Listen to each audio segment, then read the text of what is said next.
कुछ ऐसे गुप्त बातें होती हैं जो हमें कभी भी किसी को बतानी नहीं चाहिए।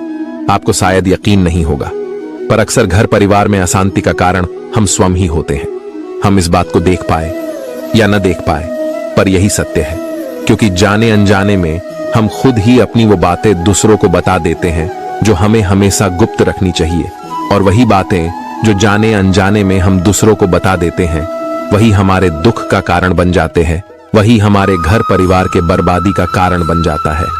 और फिर बाद में हमें यह सोचकर पछतावा होता है कि मुझे ये बातें किसी को नहीं बतानी चाहिए थी, मैंने जाने अनजाने में मूर्खतावश बहुत बड़ी गलती कर दी। दोस्तों, इसलिए आज हम आपको एक ऐसी कथा सुनाने वाले हैं जिसे सुनने के बाद आपको 8 ऐसी बातें पता चलेगी जो जीवन में कभी किसी को नहीं बतानी चाहिए। दोस्तों, और मैं आपको बता दूं कि इन 8 बातों के अलावा अगर आपको लगे कि कोई और भी बातें हैं जो मुझे बताना चाहिए, तो आप वो बातें कमेंट में जरूर लिखें। दोस्तों, आगे बढ़े और आप इस ज्ञानवर्धक कहानी में खो जाए। उससे पहले यदि आप भगवान श्री कृष्ण को सच्चे मन से चाहते हैं तो कमेंट में जय श्री कृष्ण जरूर लिखें और साथ ही इस चैनल को सब्सक्राइब अवश्य कर ले। और हाँ, इस वीडियो को पूरा अंत तक जरूर देखें, वरना आपको जिंदगी भर पछताना पड़ेगा। ये मैं नहीं कह रहा हूं, इस वीडियो को देखने के बाद आप खुद ही समझ जाओगे। दोस्तों, एक समय की बात है, एक गांव में रामलाल नामक एक व्यक्ति रहता था। वह व्यक्ति बहुत ही गरीब था, इतना गरीब कि उसको 2 वक्त की खाना भी बड़ी मुश्किल से नसीब होती थी। वह काम की तलाश में पूरे दिन इधर उधर भटकता रहता, पर उसे कोई काम नहीं मिल रहा था। दोस्तों, फिर एक दिन उसने अपनी पत्नी से कहा कि मैं जिस जगह भी काम मांगने के लिए जाता हूं तो हर कोई मुझे यह कहकर काम नहीं देता कि हमारे यहाँ काम की जरूरत नहीं है। मैं काम की तलाश कर करके थक चुका हूं। मुझे समझ नहीं आता कि मैं तुम लोगों का पेट कैसे भरूंगा, अपने बच्चों को कैसे पालूंगा, और यह चिंता मुझे दिन रात खाए जा रही है। यह सुनकर उसकी पत्नी ने कुछ सोचकर कहा कि तुम एक आदमी के पास एक बार ही काम मांगने के लिए जाते हो, और जब वह काम नहीं देता तो तुम दोबारा उसके पास जाते तक नहीं। अगर तुम्हें उनसे काम लेना है तो तुम्हें हमदर्दी तो जतानी ही होगी। तुम्हें उनसे हमदर्दी हासिल करनी होगी, अपनी गरीबी दिखानी होगी, ताकि वह लोग तुम्हारी मजबूरी समझकर तुम्हें काम पर रख ले। इसलिए शर्म मत करो, उन्हें अपनी मजबूरी बताओ, अपनी गरीबी बताओ, और इसी उपाय से तुम काम कर सकते हो। यह बात रामलाल के मस्तिष्क में बैठ गया और अगले दिन काम मांगने के लिए वह एक सेठ के पास जा पहुंचा, जहां पर वह पिछले दिन काम मांगने के लिए गया था। लेकिन इस बार उसने हाथ जोड़कर उस सेठ से प्रार्थना की, उससे विनती की। वह बहुत गरीब है और उसे काम की बहुत आवश्यकता है। वह जो कुछ भी उसे देंगे उसमें संतुष्ट हो जाएगा, पर कृपा करके मुझे अपने यहाँ काम पर रख ले। उसकी यह हालत देखकर उस सेठ ने उसे अपने यहाँ काम पर रख लिया। वह रोज वहां पर काम करने जाने लगा, पर अंदर ही अंदर वह खुश तो था कि उसे काम तो मिला, लेकिन उसका वेतन दूसरे लोगों से कम मिलता था। वही काम जो दूसरे लोग कर रहे थे, उन्हें ज्यादा वेतन मिल रहा था और इसे कम वेतन मिल रहा था। जब इस बारे में उसने अपने सेठ से कहा तो सेठ ने कहा कि देखो भाई, तुम्हें काम की जरूरत थी, मैंने तुम्हें काम दिया। मेरा धन्यवाद करने की बजाय तुम मुझसे शिकायत कर रहे हो, यह कैसी बात है साहब। यह सुनकर रामलाल वहीं पर चुप हो गया, क्योंकि बात कहीं ना कहीं सत्य थी। सेठ ने तो उसे उसकी मजबूरी के हिसाब से ही काम दिया था और इसीलिए वह उसे अपने अनुसार ही वेतन देता था। लेकिन धीरे धीरे उसने यह बात अपने सगे संबंधियों और अपने दोस्तों को भी बताना शुरू कर दिया कि उसका मालिक उसे कितना वेतन देता है। दोस्तों, समय बीतता गया और रामलाल पूरी लगन के साथ अपना काम करता रहा, लेकिन अब परिस्थितियां बदलने लगी थी। सेठ अब रामलाल से दूसरे लोगों से ज्यादा काम लेता था और उनसे कम वेतन उसे देता था। यह बात रामलाल के मन को बहुत ठेस पहुंचाती थी। वह दूसरों से ज्यादा मेहनत कर रहा है और उनसे कम वेतन पा रहा है। इससे उसके आत्मसम्मान को बहुत गहरी चोट पहुंची। अब धीरे धीरे उसका मन अपने काम से हटने लगा। उसका मन काम में लगता ही नहीं था। दोस्तों, जाहिर सी बात है कि ऐसी जगह किसका मन लगेगा जहां आदमी को अपने आत्मसम्मान के साथ समझौता करना पड़े। इसीलिए जल्दी ही रामलाल ने अपना काम छोड़ दिया और वह घर पर आकर खाली बैठ गया। अब उसके पास घर का खर्च चलाने के लिए भी पैसे नहीं बचे थे। इसीलिए उसने अपने सगे संबंधियों और अपने दोस्तों से सहायता मांगना शुरू की। लेकिन उसके दोस्त उसके सामने तो उसे दया का पात्र समझते थे। उसे दिलासा देते थे, लेकिन पीछे से उसका मजाक उड़ाते थे। वह कहते कि कितना बेवकूफ है, सेठ ने इतना काम लिया और बेचारे को पैसे भी नहीं दिया, कल हमारा भी पैसा वापस कर पाएगा, इसकी ऐसी हालत है। काम तो उसके पास कुछ है नहीं, पैसा कहां से लाकर देगा। और इसी वजह से रामलाल की हालत दिन पर दिन खराब होता जा रहा था। दोस्तों, आपने अक्सर एक बात को अपने गांव समाज में देखा होगा कि यदि आपके पास पैसे हैं, अच्छी नौकरी है, तो 10 लोग आपके हाल पूछने आते हैं, पर यदि आपके पास कुछ नहीं है तो आपके अपने भी आपको नहीं पूछते। यही हाल रामलाल का था और इसी वजह से रामलाल की हालत दिन पर दिन खराब होती जा रही थी। अब वह दिन रात तनाव में रहने लगा था। वही दोस्त, वही सगे संबंधी जो उसकी अपनी होने का दिखावा करते थे, वह उसे दया का पात्र समझ रहे थे। उन्हें उसके ऊपर तरस आ रहा था। सब लोग आकर उसे ज्ञान तो बहुत देते थे, लेकिन कोई सहायता नहीं करता था। और अक्सर ऐसा ही होता है, ज्ञान देने वाले तो बहुत मिल जाते हैं, लेकिन मदद करने वाले कितने लोग मिलते हैं। दोस्तों, फिर एक दिन रामलाल को पता चला कि पास के गांव में एक साधु महात्मा आया हुआ है जो बहुत ही ज्ञानी है। रामलाल इतना तनाव में था कि उसे कोई रास्ता नजर ही नहीं आ रहा था, इसीलिए जाने अनजाने वह उस साधु के पास पहुंच जाता है। वहां पहुंचकर वह सीधे उनके पैरों में गिरकर रोने लग जाता है। वह रोते रोते उन्हें अपनी सारी स्थिति बताता है।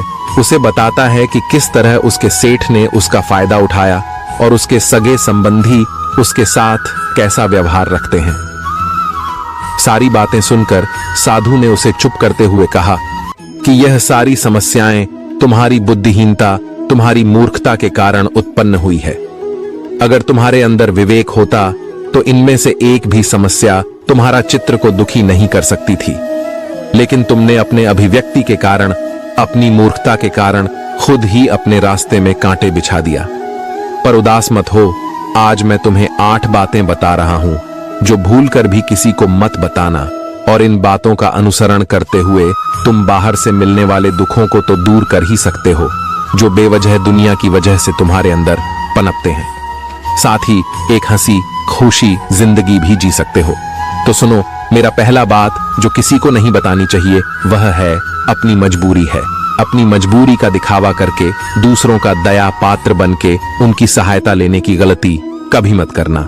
हो सकता है कि आज वह तुम्हारी मजबूरी देखकर तुम्हारी सहायता कर दे, लेकिन कल वह तुम्हारा फायदा उठाने से भी नहीं झुकेगा, और अगर फायदा भी नहीं उठाया तो दूसरों के सामने तुम्हारा मजाक बनाने में वह आदमी कभी नहीं झुकेगा।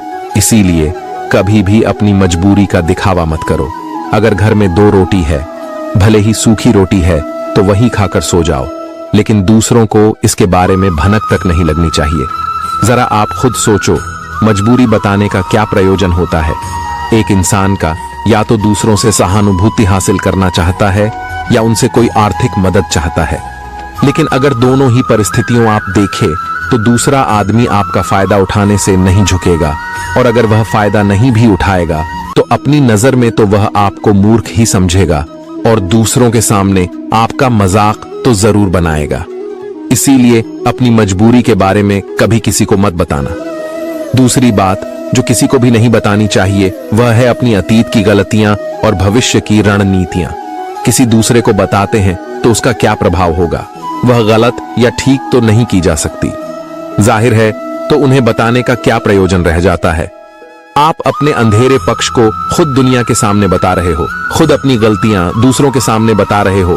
इससे उस आदमी की नजर में आपका एक चरित्र घटित हो जाएगा और वह भविष्य में हमेशा आपको उसी नजर से दिखेगा। इसीलिए किसी भी आदमी की नजर में अपना चरित्र घटित मत होने दो और आप व्यर्थ में ही अपनी भविष्य की रणनीतियां दूसरों के सामने बता रहे हो।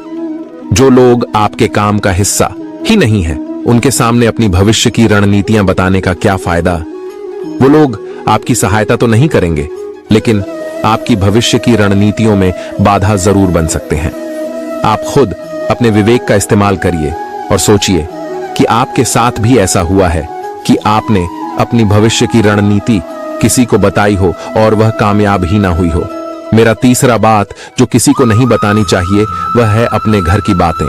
जो भी हमारे घर के अंदर आपस में बातचीत होती है, हमारे माँ बाप के साथ, हमारी पत्नी के साथ, हमारे बच्चों के साथ, वह बातें परिवार तक ही सीमित रहने चाहिए। अगर आप इन बातों का दूसरों के सामने ढिंढोरा पीटते हो तो दूसरों को आपके घर में घुसने का एक मौका मिल जाता है और वह इसका फायदा उठाने से कभी नहीं झुकेंगे। वह आपके परिवार के सदस्यों को आपसे दूर लेकर जाने की कोशिश करेंगे। हम समाज में देखते हैं कि हम अपने घर के झगड़ों को कम करने के लिए उन झगड़ों को अपने पड़ोसियों और दूसरे सगे संबंधियों को बता देते हैं, लेकिन इससे आपको सहायता कभी नहीं मिली होगी, बल्कि आपके घर की लड़ाई झगड़ा और ज्यादा बढ़ गए होंगे और यह जाहिर है वह बढ़ेंगे। अगर आप अपने माँ बाप की बातें दूसरों को बताएंगे तो आपकी माँ बाप को बुरा ही लगेगा कि हमारा बेटा हमसे बताएं बगैर दूसरों को यह बातें बता रहा है। इसीलिए अपने घर की बातें और अपने घर की लड़ाई झगड़ा किसी के सामने मत बताना। अगली बात जो मैं तुम्हें बताने जा रहा हूं, जो किसी को नहीं बतानी चाहिए, वह सुनने पर बहुत अजीब लग सकती है, लेकिन उसका सत्य भी मैं आपको बताऊंगा। अपनी आमदनी किसी को मत बताना। दोस्तों, अब अपनी आमदनी ना बताने के पीछे क्या वजह हो सकता है कि आप अपनी आमदनी अपने दोस्तों को बता देते हैं। तो जब आपके दोस्तों को जरूरत पड़ेगी तो वह सिर्फ आपको ही याद करेंगे, क्योंकि उनको पता है कि अगर आपकी आमदनी ज्यादा अच्छी है तो आप ही उनकी मदद कर सकते हैं और इसीलिए ज्यादा लोग आपसे सहायता मांगेंगे। और जब आप उनकी सहायता नहीं करेंगे तो वह सोचेंगे कि इस आदमी के पास पैसे हैं, मेरी सहायता कर सकता है, लेकिन यह सहायता कर नहीं रहा है। और इसीलिए आपकी आमदनी आप दोनों दोस्तों के बीच एक झगड़े का कारण हो सकती है। तो लोग मजाक उड़ाएंगे और ज्यादा होगी तो सहायता मांगेंगे, तो अपनी आमदनी बताने का कोई जरूरत ही नहीं है। अगली बात जो मैं आपको बताने वाला हूं उसे आप गांठ बांध लेना और किसी को यह बात मत बताना, अपनी कमजोरी और अपनी ताकत। अक्सर इंसान को पता नहीं होता है कि उसकी कमजोरी या उसकी ताकत क्या है, लेकिन अगर आपको अपनी कमजोरी और अपनी ताकत पता है तो पहली बात तो आप बहुत ही बुद्धिमान आदमी हैं, और दूसरी बात कि आपको यह बातें किसी से शेयर नहीं करनी है, क्योंकि अगर आपकी कमजोरी दूसरों को पता चल गई तो आपकी कमजोरी का फायदा उठाएंगे, और अगर आपकी ताकत पता चल गई तो वही ताकत आपकी कमजोरी बन जाएगी, क्योंकि वह ताकत दूसरे आदमी को पता है और वह ताकत की तौर भी ढूंढ ही लेगा। अपनी कमजोरी और अपनी ताकत अपनी पत्नी या अपने पति को भी नहीं बताना चाहिए, क्योंकि इसके बाद आपके घर में उनसे हमेशा डरते रहना पड़ेगा।